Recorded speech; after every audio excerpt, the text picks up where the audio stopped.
ಮುಜರಾಯಿ ಇಲಾಖೆ ಸೇರಿದೆ. ಅವತ್ತಿನ ಕಾಲದ ದುಡ್ಡೇ ಇಲ್ಲ. ಅವ್ರವ್ರ ಮನೆಗಳಿಂದ ತಂದು ಅಕ್ಕಿ ತಂದು ಬೇಳೆ ತಂದು ಅವಾಗಲೇ ಅಲ್ಲೇ ಅಡುಗೆ ಮಾಡ್ಬಿಟ್ಟು ಹಾಗೆ ಊಟ ಕೊಟ್ಟಂತ ಮಹಾನ್ ಅವರಿಲ್ಲ. ನಮಸ್ಕಾರ, ಕರ್ನಾಟಕ ಮೀಡಿಯಾ ನ್ಯೂಸ್ಗೆ ಸ್ವಾಗತ. ಇವತ್ತೇನು ಹಿರಿಯೂರಿನ ದಕ್ಷಿಣ ಕಾಶಿ ಎಂದೇ ಪ್ರಸಿದ್ಧವಾದ ತೇರುಮಲ್ಲೇಶ್ವರ ದೇವಸ್ಥಾನದ ಆವರಣದಲ್ಲಿದ್ದೀವಿ. ಇವತ್ತು ಪ್ರತಿ ವರ್ಷದಂತೆ ಈ ವರ್ಷವೂ ಕೂಡ ದಕ್ಷಿಣ ಕಾಶಿ ತೇರುಮಲ್ಲೇಶ್ವರನ ಜಾತ್ರಾ ಮಹೋತ್ಸವವನ್ನು ಅಂಗವಾಗಿ ಆ ಕಾರ್ಯಕ್ರಮವನ್ನು ನಡೆಸಲು ಈ ಹಿರಿಯೂರಿನ ಪ್ರಮುಖ ಮುಖಂಡರು ಹಾಗೂ ತಾಲೂಕು ಸಮಿತಿ ಹಾಗೂ ನಗರ ಸಮಿತಿ ಹಾಗೂ ಈ ದೇವಸ್ಥಾನದ ಸಮಿತಿಯ ವತಿಯಿಂದ ಇವತ್ತೇನು ಮುಂದಿನ ಕಾರ್ಯಕ್ರಮದ ಮೀಟಿಂಗ್ ನ ತಗೊಂಡಿದ್ದಾರೆ. ಅದರ ಸಂಪೂರ್ಣ ತಮಗೆ ಮಾಹಿತಿನ ತಿಳಿಸ್ತಾ ಹೋಗ್ತೀನಿ.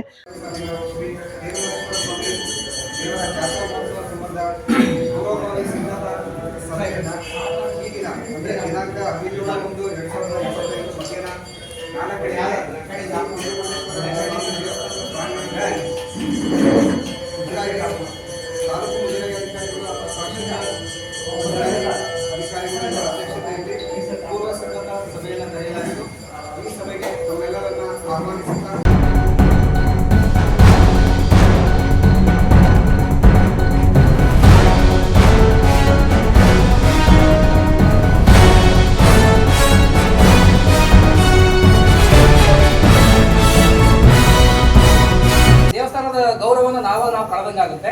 ಒಳ್ಳೆ ತೂಕನಾದ ವ್ಯಕ್ತಿಗಳನ್ನ ಅದ್ರ ಜೊತೆನಲ್ಲಿ ಏನ್ 12 ಕೈವಾಡಿಸ್ತಿದ್ದಾರೆ ಅವ್ರು ಮಾಡ್ಬೇಕು. ಇಲ್ಲ ಜನಪ್ರತಿನಿಧಿಗಳು ಆಲಿ ನಮ್ಮ ನಗರಸಭೆ ನಮ್ಮ ನಗರ ವ್ಯಾಪ್ತಿನಲ್ಲಿ ಯಾರಿದ್ದಾರೆ ಜನಪ್ರತಿನಿಧಿಗಳು ಅವ್ರ ಮುಖಾಂತರ ಈ ಜಾತ್ರಾ ಕಮಿಟಿ ನಡೆಸ್ಕೊಂಡು ಹೋಗ್ಬೇಕ. ಅದಿಲ್ಲಪ್ಪ ಆ ತರ ಆಗ್ತಾ ಇಲ್ಲ ಅಂತ ಹೇಳಿದ್ರೆ ನಿಮ್ಮ ಅಧ್ಯಕ್ಷತೆನಲ್ಲೇ ಇದನ್ನ ನಡ್ಕೊಂಡು ಹೋಗ್ಬೇಕು. ಬೇರೆ ಏನೋ ಜಾತ್ರೆ ಟೈಮಲ್ಲಿ ಕಳ್ತನ ಆಗುತ್ತೆ. ಯಾಕಂದ್ರೆ ತಾತ ಮುತ್ತಾದ ಕಾಲದಿಂದಲೇ ಇಲ್ಲಿ ಮಾಡ್ಕೊಂಡ್ ಬಂದಂತ ಹೇಳೋಗ್ಬಿಡುದ. ಈಗ ಲಕ್ಷಾಂತರ ಜನ ಇದ್ದಾರೆ ಭಕ್ತಾದಿಗಳು ಸರ್. ನಮ್ಮ ತಾತ ಮುತ್ತಾದ ಕಾಲದಿಂದಲೂ ಈ ಬೇರೆ ಬೇರೆ ರಾಜ್ಯದಿಂದ ಬರ್ತಾ ಇದ್ದಾರೆ ಭಕ್ತಾದಿಗಳು. ಬೇರೆ ಬೇರೆ ಜಿಲ್ಲೆಯಿಂದ ಭಕ್ತಾದಿಗಳು ಬರ್ತಾರೆ. ಅಂದ್ರೆ ನಾನು ನಮ್ಮ ತಾತನ ಕಾಲದಿಂದ ನಡ್ಕೊಂಡ್ ಭಕ್ತಾದಿಗಳ ಕಡ್ಕೊಂಡ್ಬಿಟ್ಟಿದ್ದಾರೆ. ಬಟ್ ಕೆಲ್ಸಗಾರ ಕೆಲಸ ಮಾಡಿಲ್ಲ. ನಾನು ಅಷ್ಟ್ ದಿನ ಮಾಡಿದೆ ಇಷ್ಟ ದಿನ ಮಾಡಿದೆ ನನ್ನೇ ಮಾಡಿದೆ ಅಂದ್ರೆ ಅದು ಅರ್ಥ ಇಲ್ಲ. ಈಗ ತಾತ ಮುತ್ತಾದ ಕಾಲದಿಂದ ಮಾಡೋ ಗತಿ ಏನಾಗಬೇಕು. ಆಮೇಲೆ ಇಲ್ಲಿ ಸ್ಥಳೀಯವಾಗಿರ್ತಕ್ಕಂಥದ್ದು ಇವಾಗ ನಾನು ಬೇರೆ ಊರಿಗೆ ಹೋಗಿ ಈ ಉದಾಹರಣೆಗೆ ಆರಿಕಂಬ ರಂಗಪ್ಪನ ಜಾತ್ರೆ ನಡೆಯುತ್ತೆ. ಅಲ್ಲಿ ಪ್ರತಿ ವರ್ಷ ತಿಂಗಳಲ್ಲಿ 3 ರಿಂದ 4 ಸರಿ ಹೋಗ್ತೀನಿ. ನಾನು ಅವರಿಗೆ ಜಾತ್ರಾ ಕಮಿಟಿನಲ್ಲಿ ನಾನು ಬಹಳ ದಿನಗಳಿಂದ ದೇವಸ್ಥಾನ ಓಡಾಡ್ತೀನಿ, ನಾನು ಅಧ್ಯಕ್ಷರು ಮಾಡ್ರಿ ಅಂತ ಅರ್ಥ ಇರುತ್ತಾ. ನಾನು ಭಕ್ತ ಅಷ್ಟೇ. ನನ್ನ ಕೈನಲ್ಲಿ ಏನ್ ಸೇವೆ ಆಗುತ್ತೆ ನಾನು ಮಾಡಕ್ ಕಲಿಬೇಕೆ ಹೊರತು ನಾನು ಅದು ಅಧಿಕಾರಕ್ಕೆ ಕುತ್ಕೊಳಕ್ ಹೋಗಬಾರ್ದು. ಅದು ಮೂರ್ಖತನ ಅನ್ನಿಸ್ತು. ಸೊ ಹಾಗಾಗಿ ನನ್ನ ಉದ್ದೇಶ ನಮ್ಮ 12 ಜನ ಕೈವಾಡಿಸ್ತಾರೆ ಎಂದರೆ ಅವ್ರನ್ನ ಅಧ್ಯಕ್ಷತೆ ಮಾಡ್ರ ಯಾರಾದ್ರೆ ಸಮರ್ಥರಿದ್ದಾರೆ ಅವ್ರು ಮಾಡಿ. ಅದು ಬಿಟ್ರೆ ಈಗ ಏನ್ ಹಾಲಿ ಪ್ರೆಸೆಂಟ್ ಜನಪ್ರತಿನಿಧಿಗಳು ನಮ್ಮ ನಗರಸಭೆ ವ್ಯಾಪ್ತಿಯಲ್ಲಿದ್ದಾರೆ ಇವ್ರು ಮಾಡಿ. ಇಲ್ಲ ಇನ್ನೂ ಊರಿನ ನಮ್ಮ ಈ ದೇವಸ್ಥಾನಕ್ಕೋಸ್ಕರ ಸಾಕಷ್ಟು ಶ್ರಮ ಪಟ್ಟಂತಿದ್ದಾರೆ ದೊಡ್ಡ ದೊಡ್ಡ ವ್ಯಕ್ತಿಗಳು. ಅವ್ರು ಬೇಕಾದ್ರೆ ಕರ್ತವ್ಯ ಮಾಡಿ. ಯಾಕಂದ್ರೆ ಅವರೆಲ್ಲ ಅವತ್ತಿನ ಕಾಲದಲ್ಲಿ ಇವತ್ತೆಲ್ಲ ಮುಜರಾಯಿ ಇಲಾಖೆ ಸೇರಿದೆ. ಅವತ್ತಿನ ಕಾಲದ ದುಡ್ಡೇ ಇಲ್ಲ. ಅವ್ರವ್ರ ಮನೆಗಳಿಂದ ತಂದು ಅಕ್ಕಿ ತಂದು ಬೇಳೆ ತಂದು ಅವಾಗಲೇ ಅಲ್ಲೇ ಅಡುಗೆ ಮಾಡ್ಬಿಟ್ಟು ಹಾಗೆ ಊಟ ಕೊಟ್ಟಂತ ಮಹಾನ್ ಅವರಿಲ್ಲ. ಇವತ್ತೇನಾಗಿದೆ ಅಂತಂದ್ರೆ ಇತ್ತೀಚಿನ ದಿನಗಳಲ್ಲಿ ಸರ್ ಎಲ್ಲ ಯಾರ್ಯಾರೋ ಬರೋದು ಏನೇನೋ ಮಾಡೋದು. ನಾನು ಭಕ್ತ ನಂದೇ ನಡೀಲಿ ನಾನು ಭಕ್ತ ಅಷ್ಟೇ. ನಾನು ಏನ್ ಕೇಳ್ಕೊಂಡು ಕೈ ಹೋಗಿ ಬಂದಷ್ಟೇ ಅಂತ ಹೇಳಿ ಎಲ್ಲರೂ ಕೂಡ ಮನಸ್ಸಿಟ್ಟು ಕಾರ್ಯಕ್ರಮವನ್ನ ನಮಗೆಲ್ಲ ಸಹಕಾರವನ್ನ ಕೊಡ್ತಕ್ಕಂಥ ಕೆಲಸವನ್ನ ಮಾಡ್ತಾರೆ. ನಾವು ಬಹಳ ಮುಖ್ಯವಾಗಿ ನಗರ ಪ್ರದೇಶದಲ್ಲಿರ್ತಕ್ಕಂಥ ಹಿಂದೆ ಈ ಜಾತ್ರಾ ಸಮಿತಿಯಲ್ಲಿ ಇದ್ದು ಕೆಲಸ ಮಾಡಿರ್ತಕ್ಕಂಥ ಎಲ್ಲ ಸೀನಿಯರ್ಸ್ ಕೂಡ ಕೈ ಜೋಡಿಸ್ತಾರೆ. ಅವರೆಲ್ಲರ ಮತ್ತು ರಾಜಪುರೋಹಿತರ ಮತ್ತು ಇಲ್ಲಿ ಪ್ರಧಾನ ಅರ್ಚಕರ ಕೈವಾಡರ ಎಲ್ಲ ವಿಶ್ವಾಸವನ್ನು ತೆಗೆದುಕೊಂಡು ಅವರ ಮಾರ್ಗದರ್ಶನದಲ್ಲಿ ಮತ್ತು ಅಧಿಕಾರಿಗಳ ಮಾರ್ಗದರ್ಶನದಲ್ಲಿ ನಾವು ಎಲ್ಲ ಸೇರಿ ಒಟ್ಟಾಗಿ ಜಾತ್ರೆಯನ್ನು ಬಹಳ ವಿಜೃಂಭಣೆಯಿಂದ ಹಿಂದೆ ಯಾವತ್ತೂ ಕೂಡ ಆಗಿರಬಾರ್ದು. ಆ ರೀತಿಯಲ್ಲಿ ನಾವೆಲ್ಲ ಜವಾಬ್ದಾರಿಯಿಂದ ಭಕ್ತಿಯಿಂದ ಸ್ವಾಮಿಯ ಜಾತ್ರೆಯನ್ನು ನಾವೆಲ್ಲರೂ ಸೇರಿ ನಿರ್ವಹಿಸೋಣ. ಆಮೇಲೆ ಏನು ಪ್ರತಿನಿತ್ಯ ನಡೀತಕ್ಕಂಥ ಕಾರ್ಯಕ್ರಮ ಪ್ರತಿನಿತ್ಯನೂ ಕೂಡ ಒಂದು ವಿಶೇಷವಾದಂಥ ಕಾರ್ಯಕ್ರಮ ಮಾಡಲಿಕ್ಕೆ ನಾವೆಲ್ಲ ಕೂಡ ಸಾಥ್ ಕೊಡೋಣ. ಇಲ್ಲಿ ಅಭಿವೃದ್ಧಿ ಕಾರ್ಯಕ್ರಮಗಳು ಸುಮಾರು ವರ್ಷಗಳಿಂದ ಬಹಳಷ್ಟು ಅಭಿವೃದ್ಧಿ ಕಾಮಗಾರಿಗಳು ಇಲ್ಲಿ ಬಾಕಿ ಇದೆ. ಬಹಳಷ್ಟು ದಿನಗಳಿಂದ ಏನು ಇಲ್ಲಿ ರಂಗಮಂದಿರ ಆಗಬೇಕು ಅಂತ ಜನರು ಕೇಳ್ತಾ ಇದ್ದಾರೆ. ಅದನ್ನು ಕೂಡ ಸಚಿವರ ಜೊತೆ ಮಾತಾಡಿ ರಂಗಮಂದಿರವನ್ನು ಕೂಡ ಮಾಡಬೇಕಾಗುತ್ತೆ. ಆಮೇಲೆ ನಮ್ಮ 3 ತೇರುಗಳಲ್ಲಿ ಒಂದು ದೊಡ್ಡ ತೇರು ಬಿಟ್ಟರೆ ಇನ್ನು 2 ತೇರು ಕೂಡ ಭಾಳ ಬೇಕಾಗಿದೆ. ಅದನ್ನು ಹೊಸದಾಗಿ ಏನಾದರೂ ಸಾಧ್ಯವಾದಷ್ಟು ಈ ಜಾತ್ರೆಯಲ್ಲಿ ನಾವೇನು ದೇಣಿಗೆಯನ್ನು ಸಂಗ್ರಹಣೆ ಮಾಡ್ತೀವಿ ಮತ್ತು ಬರ್ತಕ್ಕಂಥ ಬೇರೆ ಬೇರೆ ಭಕ್ತಾದಿಗಳಿಂದ ಬರ್ತಕ್ಕಂಥ ದೇಣಿಗೆಗಳನ್ನು ಜಾತ್ರೆ ಮಾಡಿನೂ ಕೂಡ ಉಳಿಸಿ ಆ ಒಂದು 2ನೇ ತೇರು ಮತ್ತು 3ನೇ ತೇರಿನ ಒಂದು ಅಭಿವೃದ್ಧಿ ಕೆಲಸಕ್ಕೆ ನಾವೆಲ್ಲ ಕೈ ಜೋಡಿಸ್ಬೇಕು. ಆ ಒಂದು ಕೆಲಸ ಆಗಬೇಕು. ಹಾಗೆಯೇ ಇದು ಬಿ ದರ್ಜೆ ದೇವಸ್ಥಾನ ಆಗಿರೋದ್ರಿಂದ ಇಲ್ಲಿ ಏನು ಕೆಲವು ಸಿಬ್ಬಂದಿಗಳನ್ನು ಈಗಾಗಲೇ ತಹಸೀಲ್ದಾರ್ ಸಾಹೇಬರು DC ಸಾಹೇಬರಿಗೆ ರೆಕಮೆಂಡ್ ಮಾಡಿದ್ದಾರೆ. ಅದಾದಷ್ಟು ಕೂಡ ಜಾತ್ರೆ ಒಳಗಡೆನೆ ಅದನ್ನು ನಾನು ಕೂಡ ಜಿಲ್ಲಾಧಿಕಾರಿಗಳ ಜೊತೆ ಮಾತನಾಡಿದ್ದೇನೆ. ಅದು AC ಅವರಿಗೆ ಸಾಹೇಬರು ತಹಸೀಲ್ದಾರ್ ಸಾಹೇಬರು AC ಅವರಿಗೆ ರೆಕಮೆಂಡ್ ಮಾಡಿದ್ದಾರೆ. AC ಅವರು ಈಗಾಗಲೇ ಜಿಲ್ಲಾಧಿಕಾರಿಗಳ ಟೇಬಲ್ಗೆ ಕಳಿಸ್ಕೊಟ್ಟಿದ್ದಾರೆ. ಅದು ಕೂಡ ಆದಷ್ಟು ಬೇಗ ಆದರೆ ಇಲ್ಲಿ ವಾಚ್ಮ್ಯಾನ್ ಆಗಿರ್ಬೋದು, ರೈಟರ್ ಆಗಿರ್ಬೋದು, ಇಲಾಖೆಯಿಂದ ಸಿಬ್ಬಂದಿ ಇದ್ರೆ ಮಾತ್ರ ಇಲ್ಲಿ ಸಂಪೂರ್ಣವಾದಂಥ ಸ್ವಚ್ಛತೆಯನ್ನು ಇಲ್ಲ. ಈಗ ನಾವು ಕೇಳ್ಕೊಂಡಿದ್ದೀವಿ, ಇನ್ನೊಂದು ಗಾಡಿ ಏನಾದ್ರು ಬಂತು ಅಂದರೆ ಖಂಡಿತ ನಾನು ಒಂದು ಗಾಡಿ ಸ್ಟ್ಯಾಂಡ್ ಮೇಲೆ ನಿಲ್ಲಿಸ್ತೇನೆ. ಹೌದು ಸರ್. ಆಮೇಲೆ ಹೌದು ಸರ್, ಒಂದು ವೆಹಿಕಲ್ ಬೇಕೇ ಬೇಕು ಸರ್. Yes sir.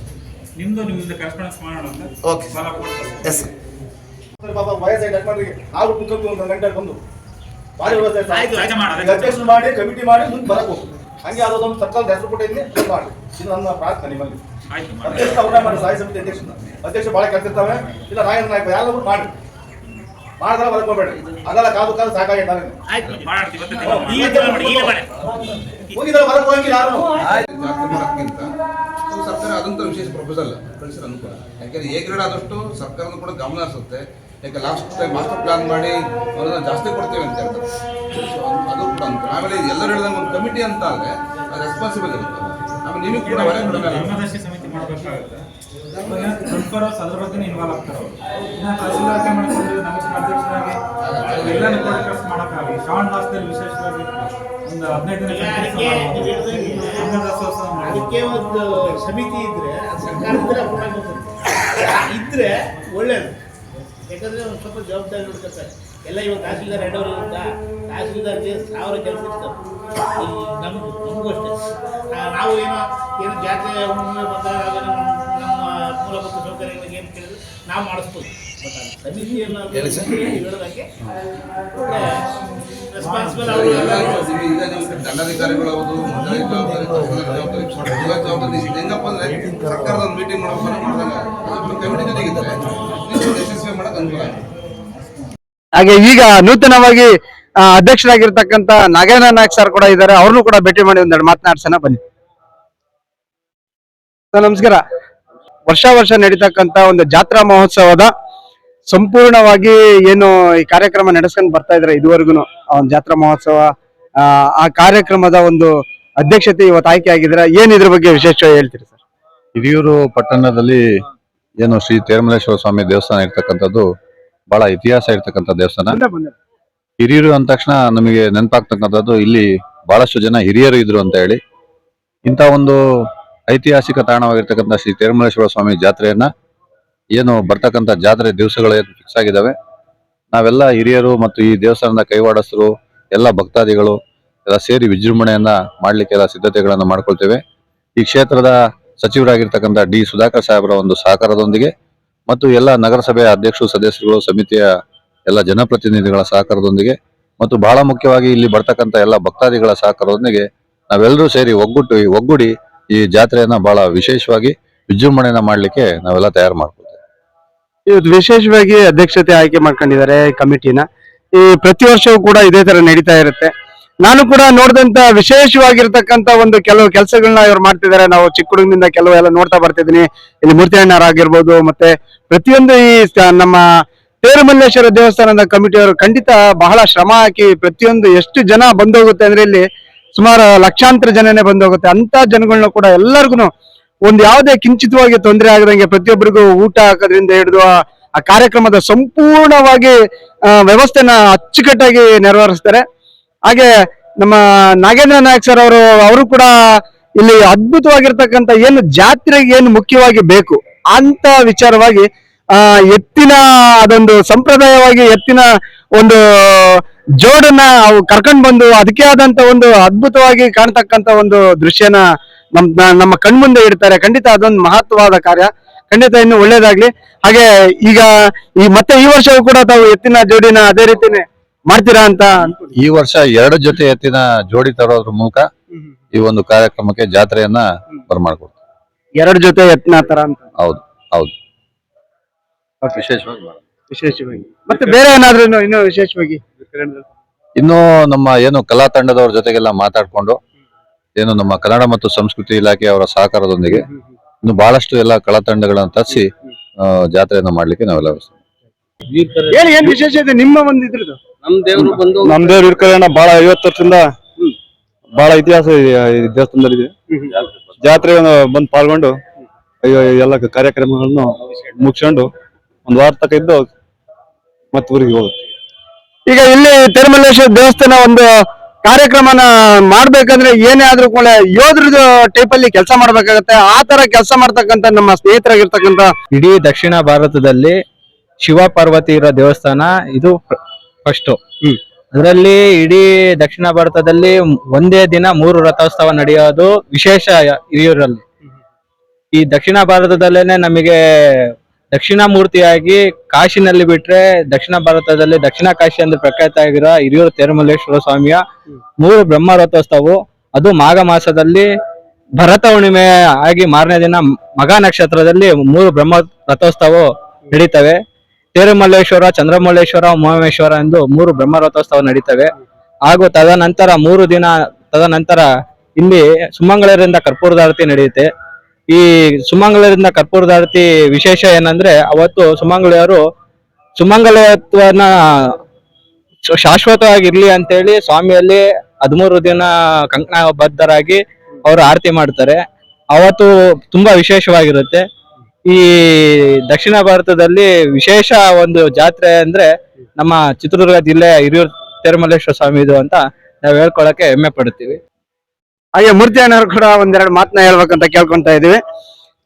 ಏನ್ ಸರ್, ಈಗ ಇಷ್ಟು ವರ್ಷನೂ ಕೂಡ ನಡೀತಾ ಬರ್ತಾ ಇದೆ. ಈ ವರ್ಷ ಏನ್ ನಿಮ್ಮ ಒಂದು ವಿಭಿನ್ನವಾಗಿರ್ತಕ್ಕಂಥ ಏನಾನ ಕಾರ್ಯಕ್ರಮ ವಿಶೇಷವಾಗಿ ಏನಾನ ಇನ್ನು ಹಮ್ಮಿಕೊಂಡಿದ್ದೀರಾ? ಏನಿಲ್ಲ, ನಮ್ಮ ನಾಗೇಂದ್ರ ನಾಯಕರು ಅಧ್ಯಕ್ಷರಾಗಿದ್ದಾರೆ. ಒಳ್ಳೆ ಅಧ್ಯಕ್ಷರು, ಚೆನ್ನಾಗಿ ನಡೆಸ್ಕೊಂಡು ಹೋಗ್ತಾರೆ ಅನ್ನೋ ನಂಬಿಕೆ ಇದೆ. ಆಮೇಲೆ ನಾವು ಅವ್ರ ಜೊತೆಗೆ ಯಾವಾಗಲೂ ಕೈ ಜೋಡಿಸ್ತೀವಿ, ಒಳ್ಳೆ ಜಾತ್ರೆ ನೆರವೇರಿಸ್ಕೊಡ್ತೀವಿ ಅಂತೇಳಿ ಭರವಸೆಯಿಂದ ಹೇಳ್ತಾ ಇದ್ದೀವಿ. ಇದು ನಿಮ್ಮ ಒಂದು ಜಾತ್ರಾ ಮಹೋತ್ಸವದ ಒಂದು ಪ್ರಯತ್ನ, ಮುಂದೆ ಏನ್ ನಡಿಬೇಕು ಕಾರ್ಯಕ್ರಮ ಆ ವಿವರವಾಗಿ ಜೊತೆಗಿದ್ದು ಮಾಡಿಸ್ಕೊಂಡು ಹೋಗ್ತೀವಿ. ಏನೇ ತಪ್ಪು ಸರಿಗಳನ್ನೆಲ್ಲ ತಿದ್ಕೊಂಡು ಮುಂದೆ ಮಾಡ್ಕೊಂಡು ಹೋಗ್ತೀವಿ.